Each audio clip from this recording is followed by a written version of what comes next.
শীতে সব বন্ধুদের অনেক ভালোবাসা। সব বন্ধুরা আশা করি অনেক ভালো আছো, সুস্থ আছো, ভালো থেকো, সবাইকে নিয়ে হ্যাপি থেকো। শীতে সবাই এনজয় করো।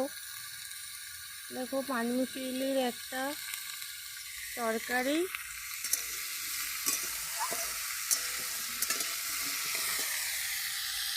মাছের ঝাল, মশলা, কাঁচা লঙ্কার মাছ দিয়ে হবে, আর শুকনো লঙ্কাটা তরকারি, টমেটো, ধনে পাতা, কাঁচকলা ভাজা, পালং শাক ভাজা।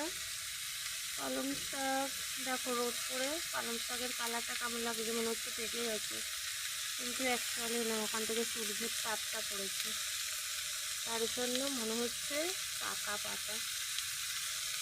সবাই ভালো থেকো, হ্যাপি থেকো। আমার ভিডিওগুলো একটু লাইক করো।